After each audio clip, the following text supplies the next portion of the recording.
The lightning के presenting अवतार। इस कहानी की शुरुआत में हमें सन 2129 का समय दिखाया जाता है और इस वक्त हमारी पृथ्वी के ज्यादातर रिसोर्सेज खत्म हो चुके हैं क्योंकि इंसानों ने इसको बचाने के बारे में ना सोचकर इसको यूज करना प्रेफर किया, जिससे कि वो जीने के लिए एक दूसरे को तक मार देते हैं। और यहीं पर हमें एक बंदे को दिखाया जाता है जिसका नाम होता है जेक सली, जो कि एक नेवी ऑफिसर भी रह चुका है, लेकिन एक एक्सीडेंट की वजह से उसके दोनों ही पैर खराब हो चुके थे। साथ ही उसका जो जुड़वा भाई था वो एक साइंटिस्ट था, इसीलिए उसको एक अवतार नाम के प्रोजेक्ट में शामिल किया गया था, लेकिन किसी वजह से उसकी वहाँ पर मौत हो जाती है और जेक की जुड़वा होने की वजह से उसे टॉमी की जगह मिल जाती है। और फिर जेक सली को एक स्पेसशिप के द्वारा पूरे 5 सालों को ट्रेवल करते हुए एक हाइबरनेशन स्लीप में सुलाकर पृथ्वी से करोड़ों मील दूर ले जाया जाता है, जहाँ पर इंसानों की रिसर्च चल रही होती है एक पेंडोरा नाम के ग्रह पर, जिसका पूरा का पूरा वातावरण एकदम पृथ्वी की तरह ही होता है। इसीलिए वहाँ पर पृथ्वी के जैसे ही कुछ जीव पाए जाते हैं। जिसके बाद फिर यहाँ पर जितने भी सोल्जर्स को जेक के साथ में लाया गया था वो सभी के सभी पेंडोरा नाम के ग्रह पर आ जाते हैं, लेकिन यहाँ पर सांस लेने के लिए उन लोगों को मास्क का इस्तेमाल करना पड़ता है, क्योंकि इसको ना पहनने पर केवल 4 मिनट में ही इंसान की मौत हो जाती है। इंसानों ने यहाँ पर खुदाई करके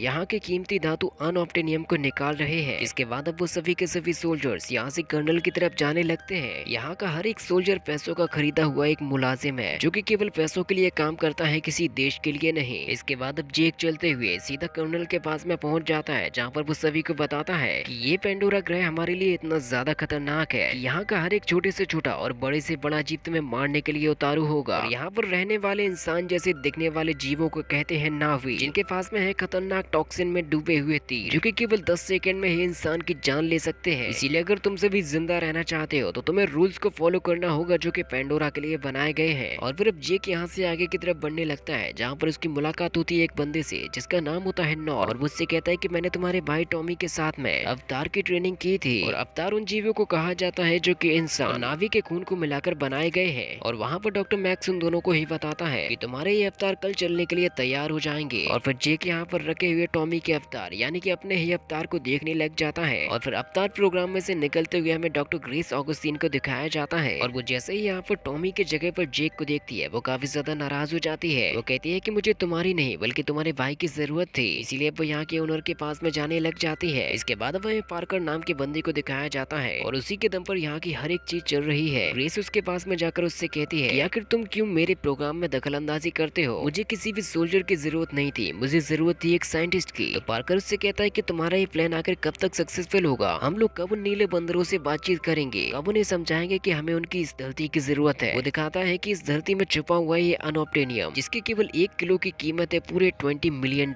इसीलिए अब तुम्हें कोई ना कोई तरीका ढूंढना होगा उन नीले बंदरों से बात करने का, उन्हें समझाने का, क्योंकि हमें ये अनऑब्टेनियम चाहिए जो कि इस धरती में छिपा हुआ है। इसके बाद अब हमें अगले दिन का सीन दिखाया जाता है, जहाँ पर जेक और नॉर्म के अवतार को बाहर निकाल लिया जाता है, और फिर नॉर्म और जेक की लिंकिंग तुरंत ही उनके अवतारों के साथ में शुरू कर दी जाती है, जिसके फिर थोड़ी ही देर बाद जेक का माइंड उसके अवतार के साथ में कनेक्ट हो जाता है। और जेक जैसे ही जागता है वो अपने आप को अवतार की बॉडी में पाता है, और वो सबसे पहले फील करता है अपने पैरों को, और ऐसा किए हुए उसको कई साल हो चुके थे। जिसके बाद फिर वो खड़े होकर चलने की कोशिश करने लगता है। डॉक्टर लोग उसको मना करते हैं कि ऐसा मत करो, लेकिन जब जेक नहीं मानता तो वो उसको बेहोश करने वाले होते हैं। तो ऐसा देखकर जेक तुरंत ही यहाँ से बाहर निकल जाता है, और वो काफी जोरों के साथ में भागता है अपने पैरों को फील करते हुए, और ऐसा करना उसको काफी ज्यादा अच्छा लग रहा था। अभी जेक के पास में वहाँ पर डॉक्टर ऑगस्टीन आ जाती है और उससे कहते हैं कि तुम तो बहुत ही जल्दी इसको करना सीख गए। इसके बाद फिर सभी अवतारों को एक जगह पे सुला दिया जाता है, और फिर जेक वापस से अपने रियल बॉडी में जाग जाता है। इसके बाद अब जेक एक लड़की से मिलता है जिसका नाम होता है ट्रूडी, और वो होती है एक पायलट। इसके साथ में जेक अगले दिन मिशन पर जाने वाला है, और फिर जेक मिलता है कर्नल क्वारिश से, जो कि उससे कहते हैं कि मैं तुम्हारी हिम्मत की दाद देता हूँ जो कि तुम इस नर्क में रहने के लिए आ गए। मैं तुमसे सिर्फ इतना चाहता हूँ कि तुम अवतार प्रोग्राम में रहते हुए मेरे जासूस बनकर रहोगे। ग्रेस तुमसे जो कहे वो तुम सब कुछ करो, लेकिन सारी की सारी खबरें तुम मुझे दोगे, और अगर सब कुछ प्लान के मुताबिक हुआ तो मैं तुम्हारे दोनों ही पैर ठीक करा दूंगा। इसके बाद फिर वो अपनी रोबोट ट्रेनिंग करते हुए यहाँ से चला जाता है। इसके बाद अब अगले दिन जेक दोबारा से अपने अवतार में जाता है, और वो ग्रेस के साथ में अपने मिशन के लिए निकल जाता है, और वो सभी लोग हेलीकॉप्टर से ट्रेवल करते हुए जंगल में पहुंच जाते हैं, क्योंकि वहाँ पर डॉक्टर ग्रेस कुछ पौधों के ऊपर रिसर्च करना चाहती है। वहीं पर हमें इस जंगल के काफी सारे अलग अलग तरीके के क्रिएचर्स भी दिखाए जाते हैं। ग्रेस और नॉर्म दोनों ही यहाँ पर कुछ पेड़ों के ऊपर रिसर्च करने लगते हैं। तभी जेक दूसरी तरफ चला जाता है जहाँ पर काफी खूबसूरत पौधे लगे हुए थे, लेकिन वो सभी के सभी अचानक से ही गायब हो जाते हैं। और जेक के सामने यहाँ के राइनो, जिनको कहा जाता है हैमरहेड, उस पर हमला करने के लिए तैयार होते हैं, लेकिन तभी जेक के पीछे से एक खतरनाक क्रिएचर आ जाता है जिसका नाम होता है थैनेटर। और वो इतना ज्यादा खतरनाक था कि हैमरहेड तक उससे डरकर भाग जाते हैं। जिसके बाद फिर वो जेक का पीछा करने लग जाता है। तो जेक भी उससे अपनी जान बचाकर भाग रहा था, लेकिन उसके ऊपर गोलियां को कुछ भी असर नहीं होता। इसलिए जेक को अपना सारा सामान छोड़कर यहाँ से पानी में कूदना पड़ जाता है, जिससे कि वो अपनी टीम से भी बिछड़ जाता है। और जब जेक यहाँ पर घूम रहा था तभी हमें यहाँ पर एक नावी गर्ल को दिखाया जाता है जो कि जेक को मारने वाली होती है, लेकिन तभी उसके पास में एक दिव्य पेड़ का फूल आ जाता है, जिसकी वजह से फिर वो जेक को नहीं मारती। ग्रेस ट्रूडी की मदद से उसको काफी देर तक ढूंढती रहती है, लेकिन उन लोगों को वो नहीं मिलता। इसीलिए फिर वो लोग यहाँ से चले जाते हैं और अब हमें रात के वक्त में जेक को दिखाया जाता है, जिसको समझ में आ जाता है कि अगर उसको जीना है तो उसे लड़ना पड़ेगा। इसीलिए वो यहाँ पर सबसे पहले एक मशाल को बनाकर आग लगा लेता है, क्योंकि उसके चारों ही तरफ वॉल डॉग्स नाम के जानवर घूम रहे होते हैं। जेक उनसे काफी देर तक बचते रहता है और कहता है कि मेरे पास में ज्यादा वक्त नहीं है, इसलिए चलो अब इसको खत्म किया जाए। लेकिन उन वॉल डॉग्स की संख्या काफी ज्यादा होती है, जिसकी वजह से वो जेक को मारने वाले होते हैं। लेकिन तभी यहाँ पर वो नावी गर्ल आ जाती है जेक को बचाने के लिए और वो सभी के सभी वॉल डॉग्स को यहाँ से भगा देती है। साथ ही वो जेक की मशाल को भी पानी में फेंक देती है। वो किसी भी जानवर को तड़पता हुआ नहीं देख सकती, इसीलिए वो उसको अपने हाथों से ही मार देती है। मशाल के बुझते ही जेक को इस दुनिया की खूबसूरती नजर आती है। वो उस लड़की जिसका नाम होता है नीट्री, वो उसे समझाने की कोशिश करता है कि मेरी जान बचाने के लिए बहुत बहुत शुक्रिया। इसके बाद फिर नीट्री यहाँ से जाने लग जाती है और जेक जैसे ही उसका पीछा करता है तो वो उससे कहती है इसके लिए शुक्रिया बोलने की बिल्कुल भी जरूरत नहीं है, क्योंकि उनमें से किसी भी जानवर को मरना नहीं था, वो सारे के सारे तुम्हारी वजह से मारे गए। जेक उससे कहता है कि अगर ऐसा है तो तुमने उन्हें मुझे मारने क्यों नहीं दिया? तो नीट्री कहती है कि ऐसा इसलिए क्योंकि तुम एक बहादुर इंसान हो, लेकिन तुम हरकतें एकदम बच्चों की तरह ही करते हो। जिसके बाद फिर नीट्री यहाँ से जाने लग जाती है तो जेक उसका पीछा करता है और उससे कहता है कि तुम मुझे अपने जैसा बनना सिखाओ। नीट्री कहती है कि मैं तुम जैसे आसमानी लोगों को कुछ भी नहीं सिखा सकती। और फिर तभी जेक के पास में यहाँ के दिव्य फूल आ जाते हैं जो कि इस ग्रह की सबसे प्योर स्पिरिट्स होते हैं। उनके चुनने की वजह से नीट्री तैयार हो जाती है उसको अपने जैसा बनाने के लिए। तो फिर जेक तुरंत ही नीट्री के साथ में यहाँ से जाने लग जाता है, लेकिन तभी यहाँ पर कुछ नावी लोग आ जाते हैं और वो जेक को पकड़ लेते हैं, क्योंकि वो किसी भी घुसपैठियों को अपने कबीले में शामिल नहीं कर सकते। जिसके बाद फिर वो लोग उसको पकड़ के अपने साथ में ले जाते हैं, जहाँ पर हमें सैकड़ों की संख्या में नावी लोगों को दिखाया जाता है और वो सभी के सभी जेक को देख रहे होते हैं कि आखिर ये कौन है। और फिर जेक के सामने यहाँ का सरदार यानी कि नीट्री का फादर आ जाता है और वो उससे कहता है कि आखिर तुम इस एलियन को यहाँ पर क्यों लेकर आई हो? तो नीट्री कहती है कि इस पर माँ ईवा ने इशारा किया है, लेकिन उसके फादर ऐसा नहीं मानना चाहते थे। अभी यहाँ पर नीट्री की मदर भी आ जाती है जो कि माँ ईवा की एक संदेशवाहक है। और वो जेक से कहते हैं कि आखिर तुम कौन हो और यहाँ पर क्यों आए हो? और जेक उन लोगों को इसी ग्रह पर रहने वाले एक कबीले का नाम बताता है, जिससे कि वो लोग उस पर भरोसा करते हैं। इसीलिए अब नीट्री की मदर उससे कहती है कि तुम्हें इसे नावी बनना सिखाना होगा। जिसके बाद फिर जेक यहाँ के सभी लोगों के बीच में जाकर बैठ जाता है। साथ ही उसको सोने के लिए भी यहाँ की एक स्पेशल जगह दी जाती है और वो सोते ही अपनी रियल बॉडी में वापस आ जाता है, जहाँ पर वो सभी लोगों को बताता है कि नावी लोगों ने मुझे अपना लिया। साथ ही वो इसकी पूरी खबर कर्नल को भी दे देता है। तो पार्कर कहता है कि तुम्हें कुछ भी करके उन लोगों को उनके गाँव से हटाना होगा, क्योंकि उस जगह पर हजारों किलो का अनोप्टिनियम का भंडार है। इसीलिए अब तुम्हारे पास में केवल 3 महीने का समय है। इसके बाद फिर कर्नल वहाँ की कमान संभालेंगे। और अब ग्रेस जेक को वहाँ के लोगों के बारे में बताती है कि सरदारनी का नाम है मुआ और वहाँ के मुखिया का नाम है इतुकान। साथ ही वहाँ पर जो सूटे नाम का बंदा है वो इस कबीले का होने वाला अगला मुखिया है। साथ ही उसकी शादी नीट्री के साथ में होगी। इसके बाद अब जेक तुरंत ही अपने अवतार में पहुंच जाता है, जहाँ पर नीट्री उसको ट्रेनिंग देने वाली है। वो सबसे पहले उसको बॉन्ड बनाना सिखाती है और वो सबसे पहले यहाँ की घोड़ी को ट्राई करता है, लेकिन वो उसका ठीक तरीके से माइंड कंट्रोल नहीं कर पाता और मुंह के बल नीचे चला जाता है। तो शूटे उसके पास में आकर उससे कहता है कि तुम्हें यहाँ से चले जाना चाहिए, क्योंकि तुम कभी भी एक काबिल नावी नहीं बन पाओगे। इसके बाद अब हमें जेक को कर्नल और पार्कर को जानकारी देते हुए दिखाया जाता है, लेकिन तभी मैक्स उसको जानकारी देते हुए देख लेता है। इसीलिए ग्रेस यहाँ से अपनी पूरी रिसर्च को दूसरी जगह पे शिफ्ट करने वाली है। जिसके बाद फिर वो लोग ट्रूडी की मदद से यहाँ से निकल जाते हैं और फिर हमें दिखाए जाते हैं तैरते हुए कुछ माउंटेन्स को, और इनकी वजह से यहाँ पर कोई भी यंत्र काम नहीं करता। जिसके बाद फिर वो लोग फाइनली अपने बंकर्स के पास में पहुंच जाते हैं और ग्रेस यहाँ पर सबसे बेहतरीन मशीन को यूज करने के लिए जेक को दे देती है, क्योंकि उसी की मदद से यहाँ पर सारा काम हो रहा था। इसके बाद अब हमें जेक और नीट्री को वहाँ की सबसे ज्यादा ऊंचाई वाली जगह पे जाते हुए दिखाया जाता है और वहाँ पर नीट्री अपने एक पालतू जीप को बुलाती है जिसका नाम होता है इकरान, और वो कहती है कि इकरान जीवन में केवल अपना एक ही पार्टनर बनाते हैं और एक शिकारी बनने के लिए तुम्हें भी एक इकरान को चुनना होगा। जब तुम तैयार हो जाओगे तो तुम्हें भी इकरान चुनने का मौका मिलेगा। इसके बाद फिर वो अपने इकरान के साथ में उड़ते हुए मजे करने लगती है और अब जेक धीरे धीरे करके उस नावी भाषा को भी सीखने लगा है, जिसमें नीट्री हर वक्त उसकी मदद करते रहती है। नॉर्मल ग्रेस भी उसकी हर काम में उसकी मदद करते हैं। जेक अब धीरे धीरे करके काफी सारी चीजों को सीख भी चुका है। साथ ही उसने ग्रेस को भी आने के लिए सरदार को राजी कर लिया था। जेक अब इस खूबसूरत दुनिया के मजे लेने लगता है, लेकिन जेक को अभी तक समझ में नहीं आया कि आखिर यहाँ की असली ऊर्जा है क्या। और जब जेक सारी चीजों को अच्छी तरीके से करना सीख जाता है तो वो भी तैयार हो चुका था इकरान को चुनने के लिए, और इसको करने के लिए उसे जाना होगा तैरते हुए पहाड़ों के ऊपर। पर सोते उसे अपनी पूरी टीम के साथ में ले जाता है। ये बहुत ही ज्यादा खतरनाक चीज होने वाली है, क्योंकि यहाँ से लौटने का कोई भी तरीका नहीं है सिवाय इकरान को चुनने के। तो फिर जेक अपने सभी साथियों के साथ में फाइनली वहाँ पर पहुंच ही जाता है। शूटे कहता है कि सबसे पहले जेक को इकरान को चुनने के लिए जाना होगा। साथ ही अब यहाँ पर नीट्री भी आ जाती है और वो जेक से कहती है कि केवल वही इकरान तुम्हारा साथी बनेगा जो कि तुम्हारी जान लेना चाहेगा।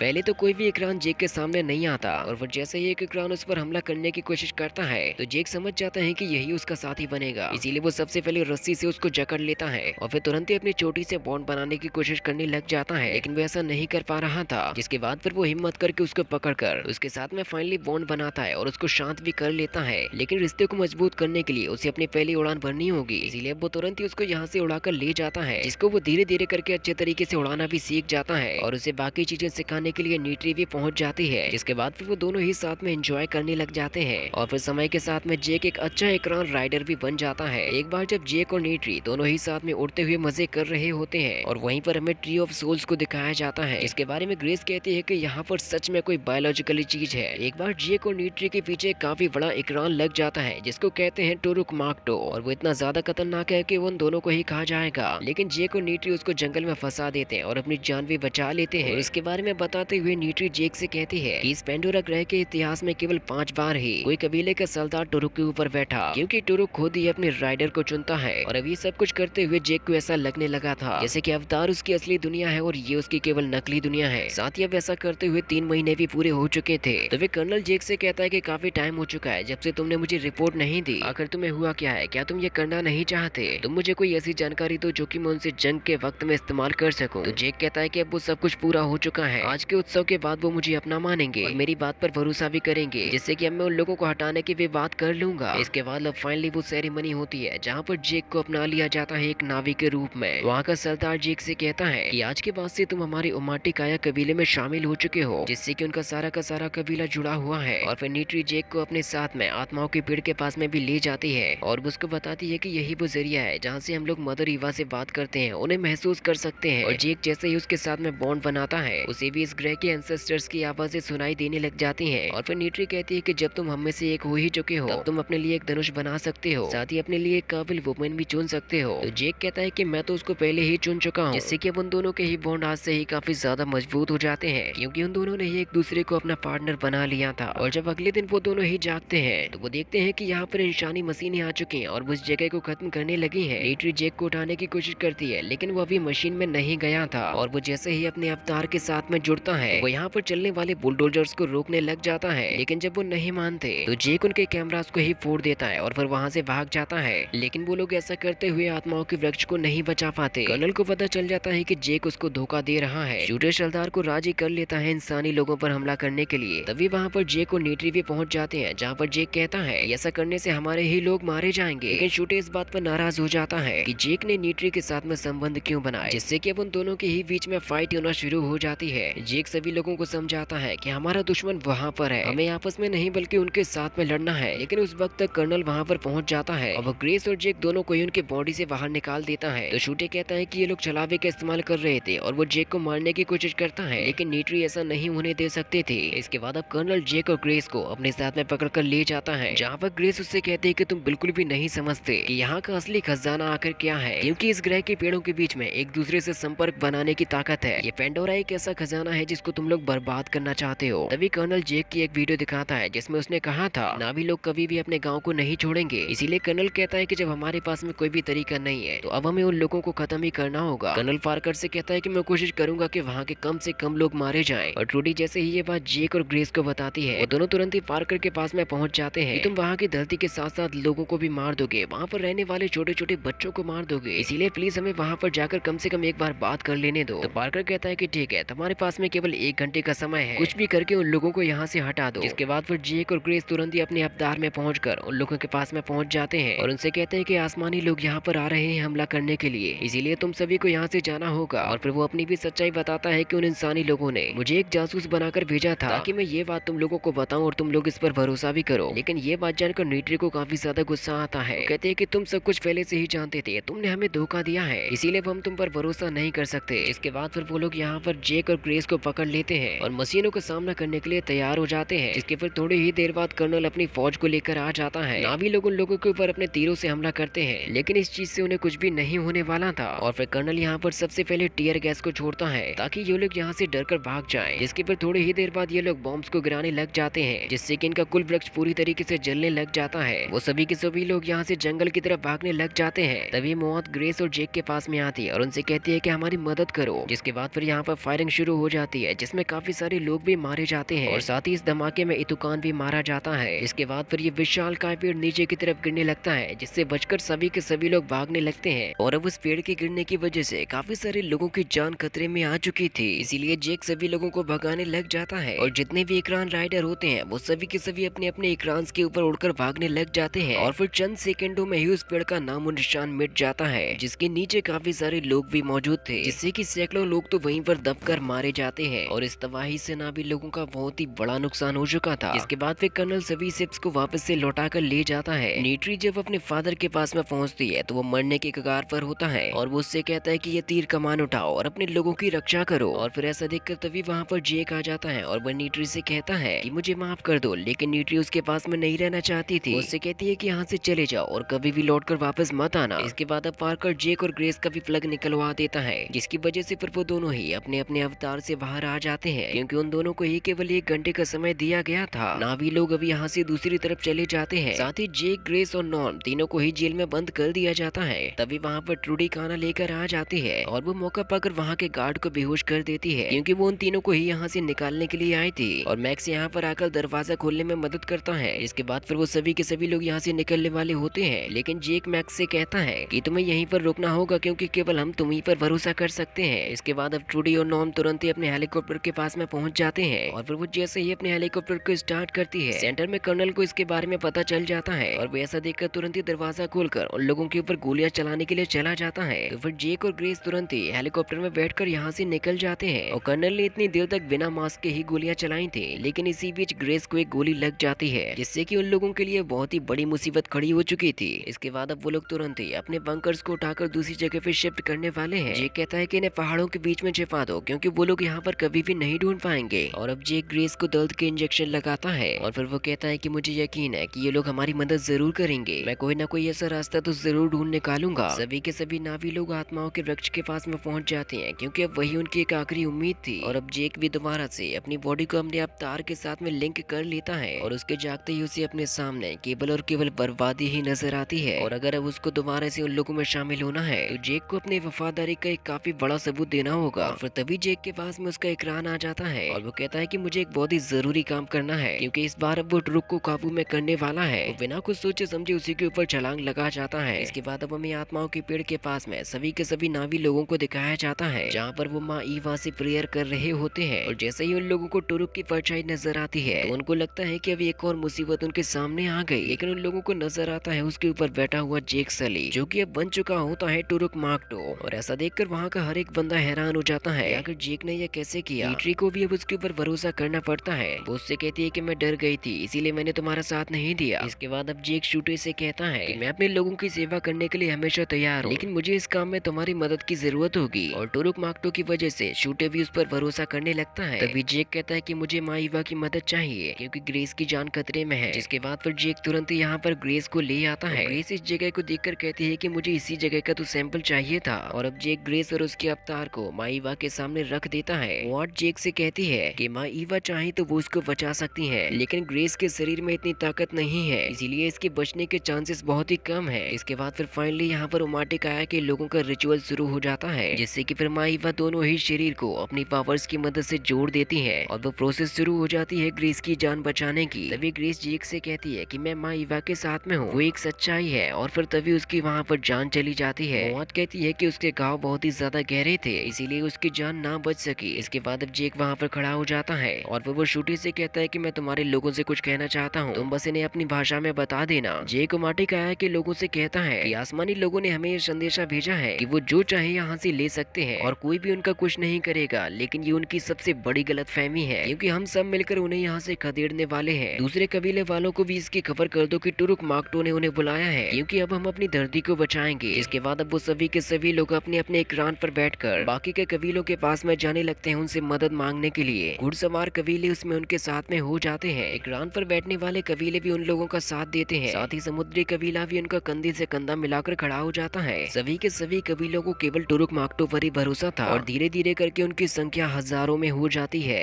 इसके बाद वो हमें कर्नल क्वारिज की एक मीटिंग को दिखाया जाता है, जहाँ पर वो अपने सभी सिपाहियों को बताता है कि हमारी दुश्मनों की संख्या बढ़कर पूरे 2000 तक हो चुकी है। अगर हमने कुछ भी नहीं किया तो इनकी संख्या 20,000 भी हो सकती है। इसीलिए सबसे पहले हम ही उन पर हमला करेंगे। उन सभी का भरोसा इस आत्माओं के पेड़ में है, इसीलिए सबसे पहले हम उसी को उखाड़ फेंकेंगे, जिससे कि वो सभी के सभी बौखला जाएंगे। उनके पास में कोई भी बचने का तरीका नहीं होगा। और इन सारी चीजों के बारे में मैक्स जेक को बता देता है कि आखिर कर्नल क्वारिज का पूरा प्लान क्या है। वो बॉम्ब्स की मदद से आत्माओं के पेड़ को खत्म करना चाहता है। नॉर्म कहता है कि अगर वो पेड़ खत्म हो गया तो सब कुछ खत्म हो जाएगा, क्योंकि इन कबीले वालों को वही तो एक जरिया है माईवा से बात करने का। तो जेक कहता है कि वो लोग इन पहाड़ों के बारे में कुछ भी नहीं जानते। अगर वो यहाँ पर आकर लड़ेंगे तो बेशक मारे जाएंगे, क्योंकि हमारे पास में भी पूरे 2000 सैनिक है। इसके बाद अब जेक आत्माओं के पेड़ के पास में पहुंच जाता है, जहाँ पर वो माईवा से कहता है ये जो लोग यहाँ पर हमला करने वाले हैं उन्होंने अपनी धरती को भी इसी तरीके से नर्क बना दिया है। आप हमारी यादों में देख सकती हैं कि हम कहाँ से आए हैं, इसीलिए कल जो जंग होने वाली है मुझे उसमें आपकी मदद चाहिए। तभी वहाँ पर नीट्री आ जाती है और वो जेक से कहती है कि हमारी माईवा कभी भी किसी की तरफदारी नहीं करती, वो केवल जीवन के संतुलन में भरोसा करती है। तो जेक कहता है कि मैं बस प्रार्थना कर रहा हूँ कि सब कुछ ठीक हो जाए। और अब अगले दिन कर्नल सभी के सभी जंगी जहाजों को लेकर यहाँ से निकल जाता है। और जैसे ही वो लोग तैरते हुए पहाड़ों के बीच में पहुँचते हैं, वहाँ से उन्हें खुद से ही जहाजों को चलाना पड़ता है। दूसरी तरफ से जेक अपनी सेना लिए उन पर हमला करने के लिए तैयार था और उसके साथ में बाकी के इकरान राइडर होते हैं। कर्नल काफी सारे सिपाहियों को नीचे भी भेज देता है और उसकी सेना में होते हैं मशीनी सूट वाले लोग, जो कि अब धीरे धीरे करके आगे की तरफ बढ़ने लगते हैं और होने वाली हर हलचल पर नजर भी रखते हैं। और थोड़े ही आगे बढ़ने पर उन्हें अपना निशाना भी नजर आने लगता है, जिसे वो लोग एक ही धमाके के साथ में खत्म करना चाहते हैं। लेकिन जमीन पर घुड़सवारों का कबीला फाइट करने के लिए आ रहा होता है, जिन पर फायरिंग करने के लिए सभी के सभी सैनिक तैयार हो जाते हैं। और अब जेक भी अपनी सेना के साथ में तैयार हो जाता है, जिसके बाद अब वो सभी के सभी एक साथ हमला करना शुरू कर देते हैं, जिसमें वो लोग एक एक करके सबसे पहले हेलीकॉप्टर्स को उड़ाना शुरू कर देते हैं। कर्नल कहता है कि सभी लोग एक साथ हमला शुरू कर दो और घुड़सवारों के ऊपर भी काफी खतरनाक गोलीबारी होने लगती है। जेक टुरुक की मदद से काफी सारे हेलीकॉप्टर्स को खत्म करते जाता है और गन फायरिंग करने वाले लोग बहुत ही सारे लोगों को मार रहे होते हैं। घुड़सवारों की सेना वापस लौटने लगती है, क्योंकि उनके काफी सारे लोग मर चुके थे। और फिर तभी कर्नल का शिप जेक के पीछे पड़ जाता है। तो फिर तभी उसके सामने यहाँ पर ट्रूडी आ जाती है, जिससे कि वो ट्रूडी के ऊपर गन फायरिंग करने लग जाता है,